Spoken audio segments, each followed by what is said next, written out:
poder participar desse tempo, no dia do pastor, e eu trago uma palavra de Deus ao seu coração, aos nossos corações. Quem trouxe Bíblia, diga amém. Amém. Abra sua Bíblia comigo no Evangelho de João, capítulo 7, versos 37 e 38. Quero pensar com você um pouquinho. Deixe a sua Bíblia aberta. Depois nós vamos fazer um paralelo com Ezequiel 47. Mas a princípio, o Evangelho de João, capítulo 7, do 37 ao 38. 37 e 38. Mesmo sentados, vamos fazer uso desse texto nesta noite. Pastor Paulo, muito obrigado por esse carinho imenso, uma alegria. Obrigado por tudo isso. Eu percebo uns rostinhos conhecidos aqui, Pastor Paulo. Não é? Queria então que eles ficassem de pé, o povo da Memorial que está aqui hoje, fazendo o que aqui? Eu não sei, né? Né, Valéria? Nossa família de Ciro. O que foi, Marzinho? Demorou para ficar em pé, por quê? Todo mundo já te viu, Marzinho. Deus abençoe a vida dos amados irmãos. Deus abençoe Kiel, está aí junto também, amém. Seu Carlito está aí, seu Carlito. Quanto tempo, seu Carlito? Isso. O senhor me abandona, seu Carlito. Eu continuo te amando assim mesmo. Amém. João 7, 37 e 38 está escrito: no último dia, o grande dia da festa, Jesus pôs-se em pé e clamou, dizendo: se alguém tem sede, venha a mim e beba. Pois quem crê em mim, como diz a Escritura, rios de água viva correrão do seu ventre ou do seu interior. Eu vou ler de novo porque esse texto é muito lindo. E no último dia, o grande dia da festa, Jesus pôs-se em pé e clamou, dizendo: se alguém tem sede, que venha a mim e beba. Pois quem crê em mim, como diz a Escritura, rios de água viva correrão do seu interior. Faça um paralelo comigo, dá uma viajada aí agora no livro do profeta Ezequiel, capítulo número 47, Ezequiel 47, a partir do verso 1. Ezequiel 47, a partir do verso 1. Está escrito: depois disso me fez voltar à entrada da casa, e eis que saíram mais águas debaixo do umbral da casa, para o oriente, porque a face da casa olhava para o oriente, e as águas vinham de baixo, desde a banda da direita da casa até a banda do sul do altar. E ele me tirou por um caminho da porta do norte, e me fez dar uma volta pelo caminho de fora, até a porta exterior, pelo caminho que olha para o oriente, e eis que corriam mais águas desde a banda direita. Saiu aquele homem para o oriente, tendo na mão um cordel de medir, e mediu côvados, e me fez passar pelas águas, águas que me davam pelos tornozelos, e mediu mais 1000 côvados, e me fez passar pelas águas, águas que me davam pelos joelhos, e mediu mais 1000 côvados, e me fez passar pelas águas, águas que me davam pelos lombos, e mediu mais 1000 côvados, e já era um ribeiro que não podia atravessar, porque as águas eram profundas, águas que se deviam passar a nado, ribeiro pelo qual não se podia passar. E me disse: viste, filho do homem? Então me levou e me tornou a trazer à margem do ribeiro.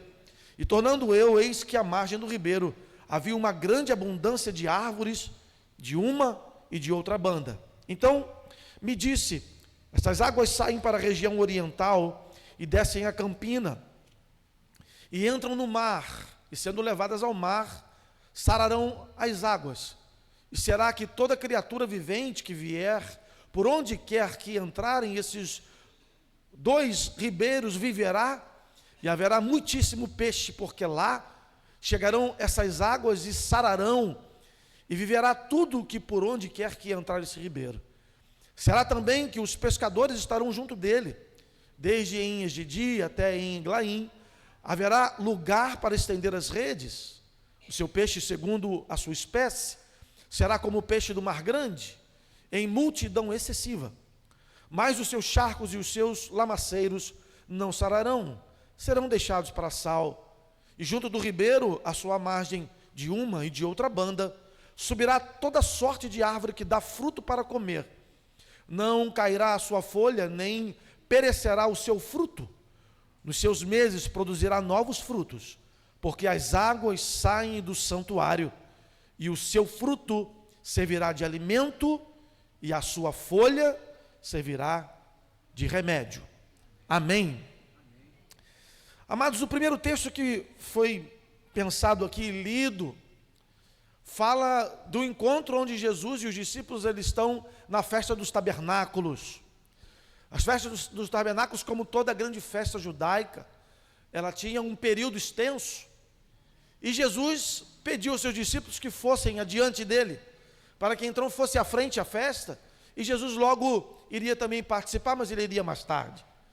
E os discípulos tendo ido à frente, já no último dia da festa, Jesus chegou sorrateiro, Jesus chegou pelos cantos da festa, sem fazer grandes alardes, e ao chegando na festa, se colocou no meio da festa. E ali tinha um rito, e este ritual, ele sempre trazia a ideia de que um sacerdote responsável pelo templo, ele ia nas águas do tanque de Siloé, ele enchia um cântaro de águas, trazia nos seus ombros, e ele deitava essas águas nos degraus do templo. Todo dia da festa, em 7 dias que essa festa se cumpria, ele ia todos os dias, pegava esse cântaro, trazia cheio de águas limpas, águas do tanque de Siloé, águas limpas, e ele deitava essa água, ele derramava essa água nos degraus do templo, e isto era simbólico. E quando ele fazia isso, ele dizia no seu coração: Senhor Jesus, quando o Messias virá de verdade? Quando será que ele estará no nosso meio? E aí as águas derramadas ali nos degraus do templo era um suspiro do sacerdote, que ia chegar um tempo, isso é algo simbólico, que então as águas não mais lavariam as escadas do templo onde a festa acontecia, mas quando o Messias chegasse, não haveria mais necessidade de uma água ser derramada nos degraus, porque a presença do Messias seria real no meio do povo. E havia algumas evidências, irmãos, algumas dúvidas que paravam no coração do povo de Deus, do judeu em específico, de como e quando será esse tempo, quando o Messias chegará, de que forma nós vamos identificá-lo, como é que ele virá, se ele será de que cor, como será sua vestimenta, como será o seu estabelecimento e as evidências. E havia muitas evidências para que o Cristo chegasse. E uma das evidências era que esse texto se cumprisse, que as águas deitadas no templo, nos degraus do templo, deixassem de ser apenas um ritual para ser uma verdade. Mas ele não tinha noção que Jesus já estava na casa, Jesus já estava no meio da festa. Irmãos, é algo que a gente precisa estar atento, porque nenhuma festa nossa, nenhuma outra atividade de igreja precisa passar a largo sem perceber que Jesus está no nosso meio. Jesus precisa estar no meio da casa, no meio da família, no meio do trabalho, no meio das nossas festas. E perceba, Jesus já estava no meio daquela grande festa dos templos, festa dos tabernáculos, perdão. Que festa era essa? Festa do tabernáculo remontava aquela saída do povo do Egito. E a saída do povo do Egito, quando eles começam a adentrar o deserto, então a nuvem andava, e eles tinham que andar, e a nuvem parava, eles tinham que parar. E quando a nuvem parava, eles tinham que se estabelecer. E eles montavam as suas tendas. E montando todas as suas tendas, pensa comigo, uma caravana de milhões de pessoas, montando as suas tendas, arriando as suas mochilas, tratando dos animais, dando água para os animais, fazendo todo esse processo de logística. E então a nuvem andava, todo mundo recolhe a tenda, recolhe os animais, vamos junto. E aí ia todo mundo em caravana. Essa festa era remontada porque ela apontava o dia da libertação, festa das tendas. Era um grande movimento onde o povo colocava as suas tendas e tirava as suas tendas. Agora eles estão celebrando em João capítulo 7, 37 e 38, onde Jesus está na festa. Jesus sentado na festa, lembra comigo, o sacerdote deitava água nos degraus e suspirava. Quando que esta água será verdade no nosso meio? Quando que esta água deixará de ser um ritual? Isso era um pensamento do sacerdote. Entramos no texto. E no último dia, o grande dia da festa, Jesus estava sentado e ele pôs-se em pé. Depois que o sacerdote derrama a água, e ele diz: todo aquele que tem sede, aleluia, venha e beba de mim, porque não apenas a sua sede será saciada, mas do seu interior fluirão rios de água viva. Jesus já estava na festa, Jesus já era uma realidade, e agora ele se levanta. Claro que causou um alvoroço, porque ele estava assumindo o seu posicionamento. Claro que o judeu, ele ficou desconfiado, ele estava assumindo o seu posicionamento. Mas eu quero te dizer, se você um dia teve um encontro de verdade com a presença gloriosa de Jesus, então você tem um rio de Deus. Quantos tem um rio de Deus aqui nessa noite? Deixa eu ver. Quantos tem um rio de Deus aqui nessa noite? Se então nós temos o rio de Deus, vamos agora ao texto de Ezequiel 47. O rio que está saindo do trono, águas que saem por debaixo do trono, traz não apenas uma impressão, uma sensação, mas traz uma realidade. Que quem tem o rio de Deus, vai produzir esse rio de Deus. Quem tem o rio de Deus, vai sim fazer a diferença, como profetizamos na vida de Isabela. Isabela vai ser rio de Deus, como nós profetizamos. E aí, se nós temos o rio de Deus, estava falando com a igreja essa semana, até hoje pela manhã, pastor, que nós costumamos pescar. E aí eu, Marcelo, André lá da igreja, a gente tem o hábito de pescar. E aí a gente guarda o barco aqui em São Francisco, numa casa de um rapaz ali, e aí nós fomos ter que mover o barco de um lugar para o outro. E nesse movimento de tirar o barco de um lugar para o outro, eu conheci o chefe da obra, chamado Duda. E aí papo vai, papo vem, eu estava de chinelo de dedo, bermuda, bonezinho virado para trás, e camiseta, porque a gente ia mover o barco de um lugar para o outro. E aí eu digo: Duda, quando te perguntarem quem é que esteve aqui, diga que foi o pastor Portela. E ele olhou para mim, chinelo de dedo, bermuda, bonezinho virado para trás, ele falou assim: o senhor é pastor mesmo, se é só um apelido? Eu falei: eu sou pastor, rapaz. E ele falou assim: é mesmo, pastor? Então tá, eu vou dizer que é o senhor. Pastor, estou afastado da igreja. O cara vai falar para o pastor que está afastado da igreja, ele quer ter um diálogo com o pastor. E por que ele se afastou da igreja, pastor? Porque quem deveria ser rio de Deus para ele, foi charco de lodo.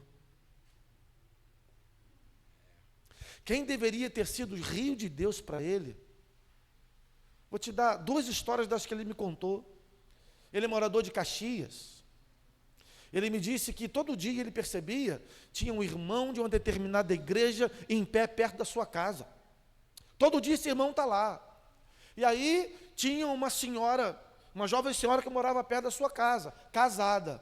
E ele começou a perceber que quando o marido dessa senhora saía de casa, esse irmão dessa determinada igreja ia lá ter um caso com a esposa daquele que iria trabalhar. Era para ser rio de Deus, mas foi charco de lodo. Ele começou a perceber que perto da casa dele tinha um monte de carros parados, e os carros iam acumulando, um monte de carro parado, e no outro dia ele começou a olhar, faltando roda de um carro. No outro dia ele começou a olhar, faltando porta de outro carro, e ele descobriu que aqueles carros todos parados ali, era de um irmão da igreja que estava trabalhando num desmanche de carro roubado. Era para ser rio de Deus, mas se tornou um charco de lodo. E eu comecei a conversar com o Duda, e hoje ele me mandou uma mensagem: pastor, eu já estou na obra agora de noite, o senhor vai vir me buscar para ir na igreja? Eu falei, Duda, eu gostaria que eu estivesse na igreja o dia que você for lá. Então, hoje eu não posso, eu tenho um compromisso. Mas, no próximo domingo eu vou te buscar, para que você possa ir na igreja. Quem tem o rio de Deus, irmãos? A promessa é que do nosso interior, do seu e do meu, vão fluir o rio de Deus. Nós vamos tocar em vidas. E nessa conversa com o Duda, eu sempre olhava para o Duda, e ele é bem moreno, e ele não tem muito pelo no braço, mas todos os poros dele ficavam arrepiados quando eu falava. E aí eu comecei a perceber aquilo, e eu fiquei quieto, fiquei na minha. E ele começou a falar, e eu falava com ele, ele se arrepiava. E eu falava com ele, ele se arrepiava. No dia seguinte eu voltei para colocar o barco de um lugar para o outro, e aí ele falou assim, pastor, eu tenho que falar um negócio para o senhor. Eu falei, fala, Duda. Quando o senhor fala comigo, eu fico todo arrepiado. Eu falei, mas é aquele que anda comigo, Duda. Que quando eu abro a minha boca, Duda, você sente, a partir daquilo que eu falo, eu não estava falando nada que fosse muito elaborado, pastor, mas ele identificou na vida desse simples homem o rio de Deus que eu carrego. Aleluia. Nós carregamos o rio de Deus, irmãos. E olha as evidências de quem carrega o rio de Deus. O profeta é convidado para dar uma volta, claro que no espírito. E ele é convidado a dar uma volta, e diz o Senhor, no texto de Ezequiel, do profeta, que o Senhor convida ele a adentrar um rio. Este rio, que a gente acaba de ler, o rio que sai do trono de Deus.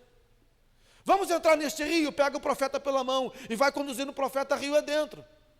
E o primeiro lugar que estas águas começam a tocar, é nos tornozelos do profeta. O rio de Deus começa o seu processo nos tornozelos. Aí eu te digo, irmão, águas que tocam nos tornozelos não podem ficar apenas no tornozelo, pastor. Águas que tocam nos nossos tornozelos é o início da caminhada. É como a gente está empolgado, é como a gente sai do batismo, é quando a gente é discipulado, que a gente começa a caminhar, o rio de Deus começa a me mover, porque as águas começam a tocar nos meus pés, nos meus tornozelos, mas não posso ficar apenas com águas nos tornozelos. Porque o que é águas nos tornozelos, irmãos? É o início de uma caminhada. Águas nos tornozelos é aquilo que Deus nos chama para fazer, mas é apenas o início de algo. É o início de um chamamento, é o início de uma evocação, é o início de ser ministério, é o início de ser pastor para alguém. Você acha que o dia hoje é só para mim, o pastor Paulo? Não, é dia para líderes que cuidam de pessoas, é dia para gente que pastoreia alguém. Certamente você pastoreia alguém na sua casa, certamente você pastoreia alguém no seu bairro, certamente você pastoreia alguém no seu trabalho. Então águas que tocam os tornozelos é o início de algo que nos convida a adentrar este rio, que nos convida a ir adiante de algo que está iniciando. As águas que agora tocam nos tornozelos, elas avançam para águas nos joelhos. E as águas agora, o profeta pego pela mão, e ele é convidado a entrar neste rio. Ele não está entrando por vontade própria, perceba. O Senhor está conduzindo em níveis. Isso acontece em níveis. E aí a gente começa a perceber, será em qual nível que eu estou da minha caminhada com o Senhor? Será que eu estou paralisado com águas só nos tornozelos? E aí o Espírito pega a gente pela mão e vem comigo. Agora eu vou te levar a águas nos joelhos. E as águas começam agora a tocar nos joelhos. O que é água no joelho, meu irmão? Águas no joelho é vida de oração. Diga comigo, vida de oração. Diga mais forte, vida de oração. As águas nos joelhos, onde o Espírito nos conduz pela mão, é fazer com que a gente não esqueça que tudo é para a glória do Senhor, mas nós somos convidados a participar de forma colaborativa daquilo que Deus está fazendo. A nossa oração é: Deus, não me deixe de fora dos teus projetos. Deus, não me deixe de fora do que o Senhor está fazendo. Deus, não me deixe de fora de poder tocar na vida do Duda, na vida da Maria, na vida do José, na vida do João, na vida dos meus líderes, na vida dos meus liderados, na vida dos meus pastores. Senhor, me leva com essas águas nos joelhos para que eu me torne alguém que me comprometa em te conhecer, porque uma vida pastoral, eu quero puxar a sardinha para nós, fala de homens de Deus, que antes de ter habilidade para pregar, de antes de ter habilidade para cantar, de antes de fazer o que quer que faça, do exercício do nosso chamado, é ser conhecido pelo Senhor, é se andar perto do Senhor, É a igreja que, reunida, quando alguém entra naquela porta, ele quer ver Deus nesse lugar, pastor.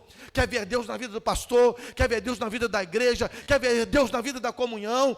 Água nos joelhos, meus irmãos, é desafiador para que a gente não esqueça que nós precisamos ter uma vida de oração. Posso ouvir um amém? Nós precisamos ter uma vida de oração, e isso traz resultados. É nítido. A gente está fraquinho, mal, dorme enquanto ora, não tem problema. Mas quando você experimentar ajoelhar de um jeito, cabisbaixo, fraco, choroso, depressivo, angustiada, quando você levantar desse lugar, as águas tocarão nos seus joelhos, e você vai saber que você vai levantar de forma diferente. Águas que tocam no joelho, nos convida a ter relacionamento com o Senhor. Que você está vendo um pastor pregar, que você está vendo esse que está pregando contigo hoje aqui, esse que está proferindo palavras do seu coração, era alguém que foi criado na igreja, embaixador do rei, tinha todo o aparato, e na minha adolescência me afastei, houve um afastamento meu das coisas de Deus. E aí o pessoal da igreja, eu era o mais bagunceiro, era o mais terrível da igreja, e diziam: esse aí não vai dar em nada. Esse aí, eu sei que aqui não tem, né, pastor? Graças a Deus, né? Aqueles que correm para lá e para cá, que estão o tempo todo para lá, e dá um trabalho para diácono. Quantos diáconos tem aqui nessa noite? Meu Deus, graças a Deus isso não acontece aqui, aleluia. Mas são esses que Deus chama para conhecê-lo. É esse que Deus pega pela mão e revela as profundidades da água do Espírito. É esse que Deus pega pela mão e levanta pastor. É esse que Deus pega pela mão, esses doidos pastor que Deus faz isso. É gente como a gente, que talvez não tivesse nenhuma outra expectativa, nenhuma palavra de bênção, mas foi o Senhor que nos escolheu, aleluia. E eis que eu escolherei pastores, segundo o meu coração. E aí o Espírito continua. Águas nos joelhos, agora as águas vão para os lombos. Você tem o rio de Deus em você, amém? Águas nos lombos. O que é isso, pastor? Você já viu o pessoal que trabalha em alta tensão? Tem alguém que trabalha em alta tensão? Aí, alta tensão? Olha aí, trabalha com alta tensão. Então, geralmente, alta tensão é aqueles 3 fios mais brutão lá de cima, 11.000 volts, daí para lá. E aí, quando eles... 13, exatamente, 13.8, eu falei 11, 13.8, eu falei 11 para lá. E aí quando você tem que subir na alta tensão, se for um carro mais equipado, te bota dentro daquele negócio, como é que é o nome daquilo? Aquela gaiola, bota o passarinho dentro da gaiola ali, irmão, e faz com que aquela alavanca suba, e vá até o destino para que ele trabalhe na alta tensão. Pensa comigo se toda hora ele tem que descer para pegar uma ferramenta que ele esqueça. Pensa comigo que se ele esquece um alicate, uma chave de fenda, eu estou falando das ferramentas que eu conheço, porque devem ser coisas mais elaboradas. Então o que é águas nos lombos? Águas nos lombos é uma cinta que a gente coloca para o trabalho, pastor. E a gente não pode esquecer das ferramentas que Deus nos dá para o trabalho. A gente tem que sair e levar a ferramenta para o trabalho. A gente tem que sair para o que eles vão fazer. Águas nos lombos não é apenas ser cheio de um conhecimento do Espírito e ficar engordando na igreja, engordando dentro de casa. Águas nos lombos e a gente ser cheio de algo para ajudar o pastor. Águas nos lombos e a gente ser cheio do Espírito para ajudar no ministério de louvor. Águas nos lombos e a gente ser cheio do Espírito para abrir a boca onde Deus nos levar. Águas nos lombos são ferramentas que Deus há de nos dar para que a gente exercite aquilo que Deus está nos dando, para que a gente coloquemos em trabalho, que a gente coloque no exercício do dia a dia, ser cheio daquilo que Deus tem nos dado. Águas nos lombos, não é apenas algo que seja contado no texto como se fosse algo aleatório, não. O Senhor convidou o profeta para que ele entrasse no rio de Deus, para que ele entendesse que ser cheio do Espírito, nadar no rio de Deus, entrar no rio de Deus, para cada movimento tem um propósito, pastor. E as águas agora vão tocar no peito deste profeta. O Senhor conduz ele mais um pouco adentro, e ele adentrando o rio de Deus, diz o texto, que ele não consegue mais andar.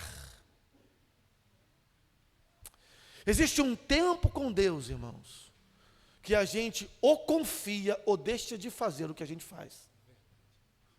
Existe um tempo que Deus nos chama para viver coisas nele, que a gente precisa, quando a gente vai entrando no mar, e quem gosta de nadar ou sabe nadar, a gente vai entrando devagarinho, a água vai gelando, e a gente vai com a água, e a gente vai se molhando, mas a gente vai entrando no lugar até que nossos pés não alcancem mais o chão. Agora o rio de Deus conduz o profeta para que ele descansasse nas mãos do Senhor.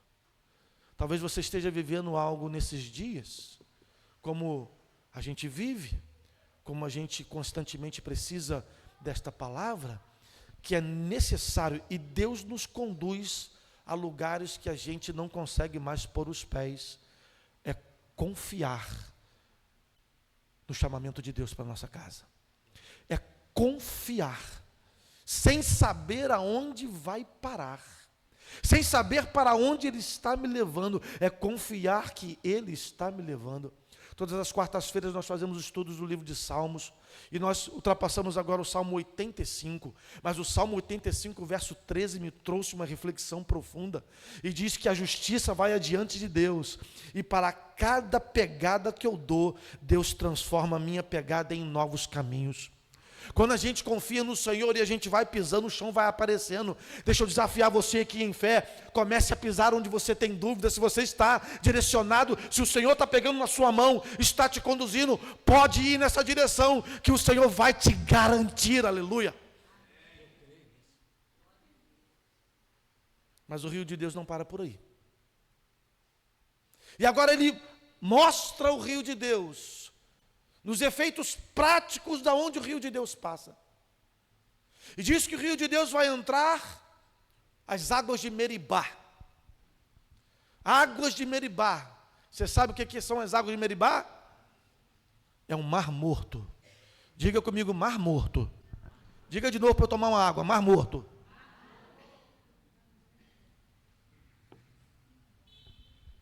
É um mar morto. Você tem noção qual é o volume e o percentual da salinidade do nosso mar que banha aqui a nossa costa? Você tem noção ou não? Uma ideia? Um percentual? Você consegue tomar água salgada do nosso mar, sim ou não? Sim ou não, gente? Não, ok. Você tem noção quanto é o percentual de sal, pastor? Aqui, no nosso mar, que banha a nossa costa aqui? 3%. Lá é 3%, aqui é 3%. Você consegue tomar água do mar, sim ou não? Se você conseguir, você me avisa. Sua pressão vai dar uma subidinha. Sabe quanto é a salinidade do Mar Morto? 30%.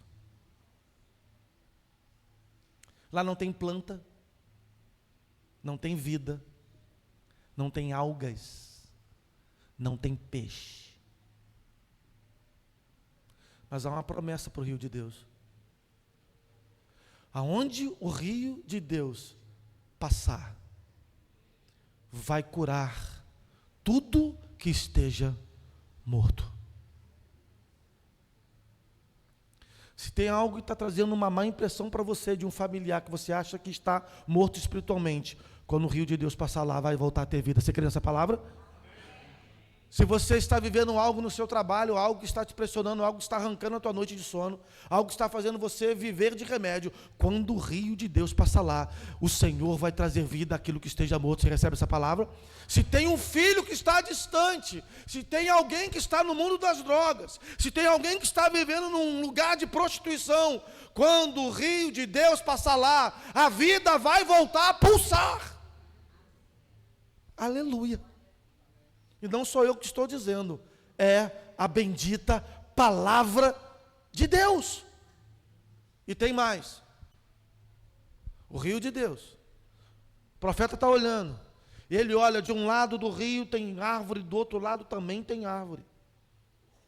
E essas árvores dão fruto em tempo e fora de tempo, não tem estação certa. E essas árvores, elas estão frutíferas. E mais, a sua folhagem é linda. Porque a árvore que estiver plantada junto ao rio de Deus tem duas grandes promessas aqui. Primeiro, ela vai servir de alimento para quem tem fome. Aleluia. Todo dia você passa com alguém do lado de alguém que tem fome. Todo dia você passa do lado de alguém que tem carências espirituais. Todo dia você passa do lado de alguém que tem sede do pão da vida. Todo dia você passa do lado de alguém que precisa ter um encontro com o pão da vida todo dia. Quem tem o rio de Deus vai gerar comida e alimento para quem tem fome. Aleluia. Quem tem o rio de Deus, as suas folhagens servirão de remédio. Você tem o rio de Deus? Quantos tem o rio de Deus nessa noite? Você tem produzido alimento para alguém? Você tem produzido cura para alguém? Alguém tem percebido que há algo que flui de você? Se a gente tem o rio de Deus, essa é a resposta para quem o possui. E eu volto para João 7, 37 e 38 e fecho minha palavra. No último dia, o grande dia da festa, o sacerdote pega o cântaro, vai nos degraus, derrama a água e suspira. Quando que isso será verdade nesse lugar? Suspiro do sacerdote. Quando no meio da festa, Jesus se coloca de pé e diz: todo aquele que tem sede, aleluia, venha e beba de mim, porque eu vou saciar a tua sede. Não importa o tamanho da tua sede. O que há de se pensar é que a gente está vivendo uma geração que não tem sede, pastor. No último dia da festa, Jesus pôs-se em pé e diz: todo aquele, isso é para todo aquele que tem sede, venha e beba de mim. Porque você não apenas terá a sua sede saciada, do seu interior fluirá um rio de Deus, que vai saciar a sede de quem estiver perto de você. Essa é a palavra de Deus para a gente nessa noite.